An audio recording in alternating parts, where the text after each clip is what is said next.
ಆನೆಯ ಆಕಾರದ ಬೆಟ್ಟದ ತಪ್ಪಲಿರುವ ಊರೇ ಗಜೇಂದ್ರಗಡ. ಈ ಪಟ್ಟಣದ ಉತ್ತರ ದಿಕ್ಕಿಗೆ ಹೊರಟರೆ ಹಚ್ಚ ಹಸುರಿನ ಸೀರೆಯುಟ್ಟ ಬೆಟ್ಟದ ಹುಳುವಿನಲ್ಲಿ ಮುಗಿಲನ್ನೇ ಮುಟ್ಟುವಂತೆ ನಿಂತ ದೇವಸ್ಥಾನವೊಂದು ಕಣ್ಣಿಗೆ ಸೆಳೆಯುತ್ತದೆ. ಅದುವೇ ಕಾಲಕಾಲೇಶ್ವರ ದೇವಸ್ಥಾನ. ದೊಡ್ಡದಾದ ಹಾಸುಗಲ್ಲಿನ ಸುಮಾರು 200 ಮೆಟ್ಟಿಲುಗಳನ್ನೇರಿದರೂ ದಣಿವೆ ಅನಿಸುವುದಿಲ್ಲ. ಬದಲಿಗೆ ನಮ್ಮನ್ನ ಗತಕಾಲದತ್ತ ಕೊಂಡೊಯ್ದು ಬೆರಗು ಮೂಡಿಸುತ್ತದೆ. ಭಕ್ತಾದಿಗಳಿಗೆಲ್ಲ ಕಾಲಕಾಲೇಶ್ವರನ ಹೆಸರು ಕೇಳಿದ ತಕ್ಷಣ ಮನಸ್ಸು ಅರಳಿದ ಕಮಲದಂತಾಗುತ್ತದೆ. ಈ ಭಾಗದ ಜನರಿಗೆಲ್ಲ ಕಾಲಕಾಲೇಶ್ವರ ಕಳಕಪ್ಪ ಕಳಿಮಲ್ಲಯ್ಯ ಎಂದು ಪರಿಚಿತನಾಗಿದ್ದಾನೆ.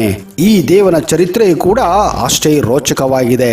ದಕ್ಷಿಣ ಕಾಶಿ ಎಂದೇ ಕರೆಯಲಾಗಿರುವ ಇಲ್ಲಿನ ಸ್ವಯಂಭೂ ಶ್ರೀ ಕಾಲಕಾಲೇಶ್ವರ ದೇವಾಲಯ ಈ ಭಾಗದ ಕಳಕಪ್ಪನ ಗುಡ್ಡವೆಂದೇ ಜನಜೀತವಾಗಿದೆ. ಈ ಐತಿಹಾಸಿಕ ಸ್ಥಳ ಜಿಲ್ಲಾ ಕೇಂದ್ರವಾದ ಗದಗ್ನಿಂದ ಸುಮಾರು 54 ಕಿಲೋಮೀಟರ್ ದೂರದಲ್ಲಿದೆ. ಇಲ್ಲಿ ಎಲ್ಲವೂ ಶಿಲಾಮಯ. ತನ್ನ ವಿಶಿಷ್ಟ ಅದ್ಭುತಗಳಿಂದ ಕೈಬೀಸಿ ಕರೆದು ಭಕ್ತಿ ಭಾವವನ್ನು ಉಕ್ಕಿಸುತ್ತದೆ. ಪ್ರಸ್ತುತ ಭವ್ಯ ಸ್ಮಾರಕವಾಗಿ ಗತಕಾಲದ ಇತಿಹಾಸವನ್ನು ಮೆಲುಕು ಹಾಕುವಂತೆ ಮಾಡುತ್ತದೆ. ಇದೇ ಕಾರಣಕ್ಕಾಗಿ ಇಲ್ಲಿ ಹಲವಾರು ಕನ್ನಡ ಚಿತ್ರಗಳೊಂದಿಗೆ ಹಲವಾರು ದಕ್ಷಿಣ ಭಾರತ ಚಿತ್ರಗಳು ಸಹಿತ ಚಿತ್ರೀಕರಣಗೊಂಡಿವೆ.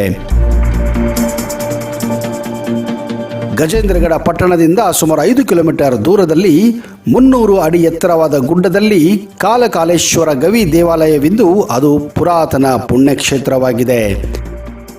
ಈ ಏಕಶಿಲಾ ಬಂಡೆಯ ತಾಣ ಮಕ್ಕಳಿಗೆ ಕೌತುಕದ ಅನುಭವ ನೀಡುತ್ತದೆ. ಮೆಟ್ಟಲು ಏರುತ್ತಾ ಸಾಗಿದಾಗ 2 ದೀಪಸ್ತಂಭಗಳು ಎದುರಾಗಿ ಬೆಟ್ಟದ ಹೊಟ್ಟೆಗೆ ಹೊಕ್ಕಂತಾಗುತ್ತದೆ. ಮುಂದೆ ಮೇಲಿನ ಗವಿ ಪ್ರವೇಶಿಸಿದಾಗ ವಿಶಾಲ ಗರ್ಭಗುಡಿ ಇದೆ. ಅದರ ಎದುರುಗಡೆ 2 ಪುಷ್ಕರಣಿಗಳಿವೆ. ದೀರ್ಘ ಬಿಸಿಲು ಕಾಲದಲ್ಲೂ ಬತ್ತದೇ ಇರುವುದು ಈ ಪುಷ್ಕರಣಿಗಳ ವಿಶೇಷತೆ. ಇವುಗಳನ್ನು ಎಣ್ಣೆಗೊಂಡ ಮತ್ತು ಅರಸರಗೊಂಡ ಎಂದು ಕರೆಯಲಾಗುತ್ತದೆ.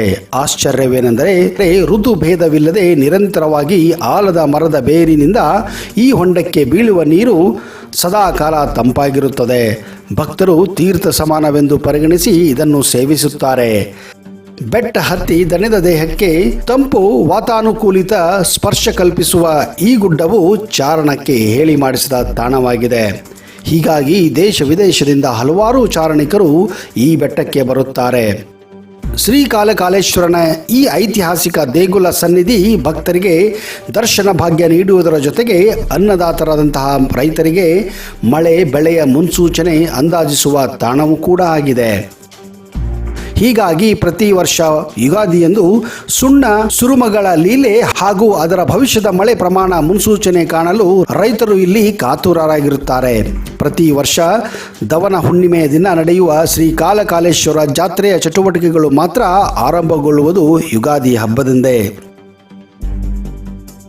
ಪ್ರತಿ ವರ್ಷ ಚಂದ್ರಮಾನ ಯುಗಾದಿಯಂದು ಸೂರ್ಯೋದಯದ ನಂತರ ದೇವಸ್ಥಾನದ ಅಂತರಗಂಗೆ ಪಕ್ಕ ವರ್ತುಲಾಕಾರದಲ್ಲಿ ಗುಡ್ಡಕ್ಕಿರುವ ರಂಧ್ರದಿಂದ ತನ್ನಿಂತಾನೇ ನೀರು ಹರಿದು ಬರುತ್ತದೆ.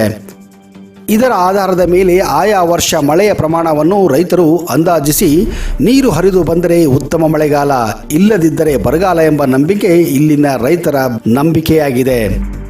ಶ್ರೀ ಕಾಲಕಾಲೇಶ್ವರ ದೇಗುಲ ಸನ್ನಿಧಾನದಲ್ಲಿ ಸುಣ್ಣ ಸುರುಮಗಳ ಲೀಲೆ ಮತ್ತೊಂದು ವಿಶೇಷ. ಯುಗಾದಿಯ ದಿನ ದೇವಸ್ಥಾನದಲ್ಲಿ ಸುಣ್ಣ ಸುರುಮ ಇಟ್ಟು ಬಂದರೆ ರಾತ್ರಿಯಲ್ಲಿ ಸುಣ್ಣ ಸುರುಮ ಗುಡ್ಡದ ಪಡಿಗೆ ತಂತಾನೆ ಹಚ್ಚಿಕೊಳ್ಳುತ್ತದೆ. ಚರಿತ್ರೆಯಲ್ಲಿ ದಾಖಲಾದಂತೆ ಈ ದಿನ ದೇವಸ್ಥಾನದಲ್ಲಿ ಗಂಟೆ ಇದ್ದ ಜಾಗದಲ್ಲಿ ಸುಣ್ಣ ಸುರುಮಗಳು ಅದೃಶ್ಯ ರೀತಿಯಿಂದ ಮಹಾಶಕ್ತಿಯಿಂದ ಸ್ಪರ್ಶವಾಗುತ್ತವೆ. ಇದರ ನಿಮಿತ್ತವಾಗಿ ಹಬ್ಬದ ಹಿಂದಿನ ದಿನ ಸುಣ್ಣ ಸುರುಮ ಹೊಸದಾಗಿ ಇಟ್ಟು ಪೂಜಿಸುವ ಸಂಪ್ರದಾಯವಿದೆ. ಬೆಳಗಾಗುವುದರಲ್ಲಿ ಹೊಸದಾದ ಕಲೆಗಳು ಗೋಚರಿಸುತ್ತವೆ. ಇದು ಸೂಜಿಗವೆನಿಸಿದರೂ ಸತ್ಯ. ಈ ಮಹಿಮೆಯನ್ನು ಕಾಣಲೆಂದೇ ಅಂದು ಜನಸಾಗರ ಹರಿದು ಬರುತ್ತದೆ.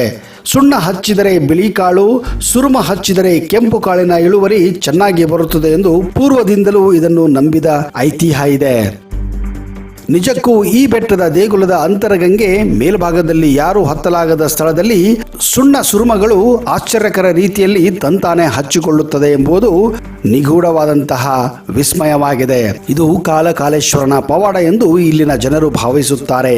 ಕುತೂಹಲದಿಂದ ರಾತ್ರಿ ನಡೆಯುವ ಈ ಸುಣ್ಣ ಸುರುಮಗಳ ಲೀಲೆ ನೋಡಲು ಹೋದರೆ ಕಣ್ಣುಗಳು ಹೋಗುತ್ತವೆ ಎನ್ನುವ ದೃಢ ನಂಬಿಕೆ ಇಲ್ಲಿದೆ. ಹೀಗಾಗಿ ಯಾರು ಕೂಡ ನೋಡಲು ಸಾಹಸ ಕೂಡ ಮಾಡುವುದಿಲ್ಲ.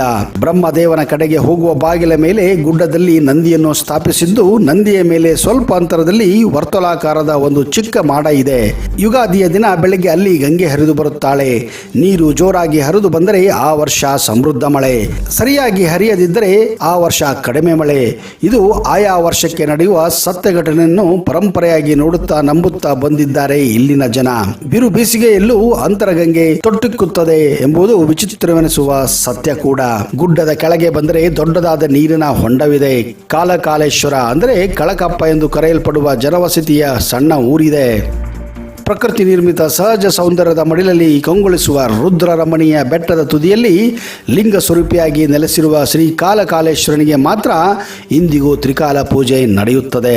ಗಜೇಂದ್ರಗಡ ಜಿಲ್ಲಾ ಕೇಂದ್ರವಾದ ಗದಗ್ನಿಂದ ಸುಮಾರು 54 ಕಿಲೋಮೀಟರ್ ದೂರದಲ್ಲಿದ್ದರೆ, ಉತ್ತರ ಕರ್ನಾಟಕದ ಅವಳಿ ನಗರಗಳಾದಂತಹ ಹುಬ್ಬಳ್ಳಿ ಧಾರವಾಡದಿಂದ ಸುಮಾರು 131 ಕಿಲೋಮೀಟರ್ ದೂರದಲ್ಲಿದೆ.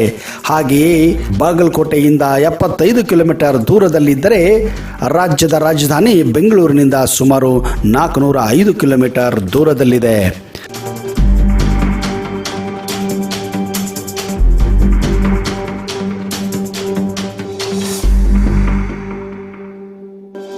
ಖಂಡೋಬಾ ಎಂಬ ಹೆಸರು ಖಡ್ಗದಿಂದ ಬಂದಿದೆ. ಖಡ್ಗ ಎಂದರೆ ಕತ್ತಿ. ರಾಕ್ಷಸರನ್ನು ಕೊಲ್ಲುವ ಖಂಡೋಬಾ ಬಳಸಿದಂತಹ ಆಯುಧ. ಬಾ ಎಂದರೆ ಮರಾಠಿಯಲ್ಲಿ ತಂದೆ.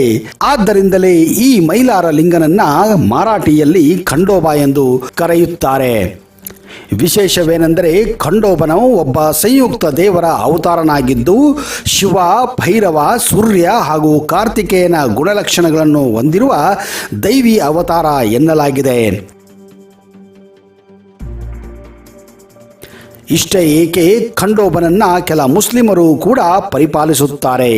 ಮುಸ್ಲಿಮರು ಖಂಡೋಬನನ್ನ ಮಲ್ಲು ಖಾನ್ ಎಂಬ ಹೆಸರಿನಿಂದ ಆರಾಧಿಸುತ್ತಾರೆ. ಇನ್ನು ಕೆಲವರು ಮಾರ್ತಂಡ ಭೈರವನೆಂದು ಕೂಡ ಪೂಜಿಸುತ್ತಾರೆ. ಖಂಡೋಬನಿಗೆ 5 ಪತ್ನಿಯರಿದ್ದರು. ಅವರಲ್ಲಿ ಒಬ್ಬಳು ಮುಸ್ಲಿಂ ಸಮುದಾಯಕ್ಕೆ ಸೇರಿದ್ದವಳು ಎಂದು ಎನ್ನಲಾಗಿದೆ. ಅಲ್ಲದೆ ಪಠಾಣಿ ವೇಷಭೂಷದಲ್ಲಿ ಖಂಡೋಬನು ಕುದುರೆ ಸವಾರಿ ಮಾಡುತ್ತಿದ್ದ. ಅವನ ಕುದುರೆಯ ಪರಿಪಾಲನೆಯನ್ನು ಒಬ್ಬ ಮುಸ್ಲಿಂ ಮಾಡುತ್ತಿದ್ದನು ಎಂದು ಪ್ರತೀತಿ ಇದೆ. ಆದ್ದರಿಂದಲೇ ಇಂದಿಗೂ ಖಂಡೋಬನ ಕುದುರೆಗಳನ್ನು ಸಾಂಪ್ರದಾಯಿಕವಾಗಿ ಮುಸ್ಲಿಂ ಕುಟುಂಬವೊಂದು ಜಜೂರಿಯಲ್ಲಿ ನಿರ್ವಹಿಸುತ್ತಿದೆ. ಪೌರಾಣಿಕವಾಗಿ ಹಿಂದೆ ಈ ಪ್ರದೇಶದಲ್ಲಿ ಮಣಿ ಮತ್ತು ಮಲ್ಲರೆಂಬ 2 ದೈತ್ಯರಿದ್ದರು. ಬ್ರಹ್ಮನನ್ನು ಕುರಿತು ಅವರು ಕಠೋರವಾದ ತಪಸ್ಸು ಮಾಡಿ ಬ್ರಹ್ಮನಿಂದ ಅವಿನಾಶಿಗಳೆಂಬ ವರವನ್ನು ಪಡೆಯುತ್ತಾರೆ. ನಂತರ ಈ 2 ದೈತ್ಯರು ಈ ಪ್ರದೇಶದಲ್ಲಿ ಆತಂಕವನ್ನು ಸೃಷ್ಟಿ ಮಾಡುತ್ತಾರೆ. ಯಜ್ಞ ಯುಗಾದಿಗಳನ್ನು ವಿಘ್ನಿಸುತ್ತಾರೆ. ಋಷಿ ಮುನಿಗಳನ್ನು ಹಿಂಸಿಸುತ್ತಾರೆ. ಸಾಮಾನ್ಯ ಜನಗಳನ್ನು ಕೂಡ ತುಂಬಾನೇ ಕಾಡಲು ಪ್ರಾರಂಭ ಮಾಡುತ್ತಾರೆ. ಇದರಿಂದ ನೊಂದಂತಹ ಋಷಿ ಮುನಿಗಳು ದೇವತೆಗಳಲ್ಲಿ ಬೇಡಿಕೊಳ್ಳುತ್ತಾರೆ. ಇದರಿಂದ ದೇವತೆಗಳಿಗೆ ಹವಿಸ್ಸು ಸಿಗಲಾರದೆ ವಿಷ್ಣು ಹಾಗೂ ಬ್ರಹ್ಮನ ಬಳಿ ತೆರಳಿ ಸಹಾಯವನ್ನು ಬೇಡುತ್ತಾರೆ. ಕೊನೆಗೆ ಅಲ್ಲಿಯೂ ದಾರಿ ತೋರದೆ ಶಿವನ ಬಳಿ ತಮ್ಮ ಚಿಂತಾಜನಕ ಸ್ಥಿತಿಯನ್ನು ವಿವರಿಸುತ್ತಾರೆ. ಇದಕ್ಕೆ ಸ್ಪಂದಿಸಿದ ಶಿವನು ಖಂಡೋಬನಾಗಿ ಜನ್ಮ ಎತ್ತಿ ಬಂಗಾರದಂತೆ ಹೊಳೆಯುವ ಕುದುರೆಯ ಮೇಲೆ ಆರೂಢನಾಗಿ ಬಂದು ಮಣಿ ಮಲ್ಲರನ್ನು ಸಂಹರಿಸುತ್ತಾನೆ.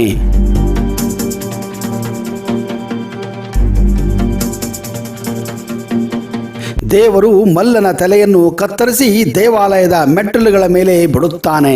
ಆದರೆ ಮಣಿ ದೇವರನ್ನು ಮಾನವ ಕುಲದ ಆಶೀರ್ವಾದದಿಂದ ಆಶೀರ್ವದಿಸುವಂತೆ ಕೇಳಿಕೊಳ್ಳುತ್ತಾನೆ. ಆದ್ದರಿಂದ ಅವನನ್ನು ಅವನು ತೊರೆಯುತ್ತಾನೆ. ಈ ದಂತಕಥೆಯ ಉಲ್ಲೇಖವು ಬ್ರಹ್ಮಪುರಾಣದಲ್ಲಿ ಬರುತ್ತದೆ. ಭಗವಾನ್ ಖಂಡೋಬನನ್ನು ಉರಿಯುತ್ತಿರುವ ದೇವತೆ ಎಂದು ಪರಿಗಣಿಸಲಾಗುತ್ತದೆ. ಆದ್ದರಿಂದಲೇ ಅವರ ಪೂಜಾ ನಿಯಮಗಳು ತುಂಬಾ ಕಟ್ಟುನಿಟ್ಟಾಗಿವೆ. ಅವರಿಗೆ ಸಾಮಾನ್ಯ ಪೂಜೆಯಂತೆ ಅರಿಶಿನ ಮತ್ತು ಹೂವನ್ನು ನೀಡಲಾಗುತ್ತದೆ. ಆದರೆ ಕೆಲವೊಮ್ಮೆ ಮೇಕೆ ಮಾಂಸವನ್ನು ದೇವಾಲಯದ ಹೊರಗೆ ದೇವರಿಗೆ ಅರ್ಪಿಸಲಾಗಿ ನೈವೇದ್ಯವನ್ನು ಕೂಡ ಮಾಡಲಾಗುತ್ತದೆ. ಇಂದಿಗೂ ಜೇಜೂರಿಯು ದೇವಸ್ಥಾನದಲ್ಲಿ ಅರಿಶಿಣವು ಎಲ್ಲೆಲ್ಲಿ ಹರಡುವುದನ್ನು ನೀವು ಕಾಣಬಹುದು. ಅಲ್ಲದೆ ಈ ಸ್ಥಳವು ಐತಿಹಾಸಿಕವಾಗಿಯೂ ಒಂದು ಪ್ರಮುಖ ಪ್ರಸಂಗಕ್ಕೆ ಸಾಕ್ಷಿಯಾಗಿದೆ.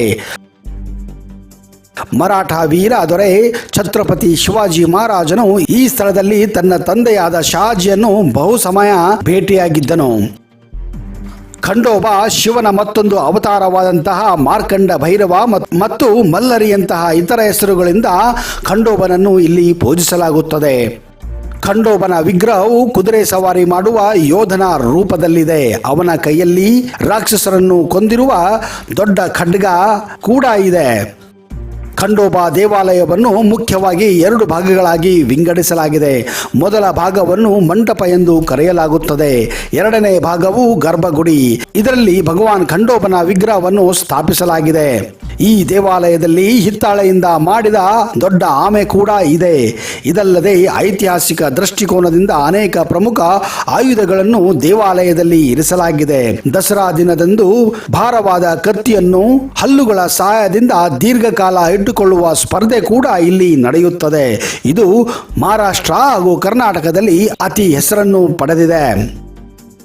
ನವೆಂಬರ್ ತಿಂಗಳಲ್ಲಿ ಖಂಡೋಬಾ ದೇವರ ವಾರ್ಷಿಕೋತ್ಸವವನ್ನು ಅತಿ ಅದ್ದೂರಿಯಿಂದ ಆಚರಿಸಲಾಗುತ್ತದೆ.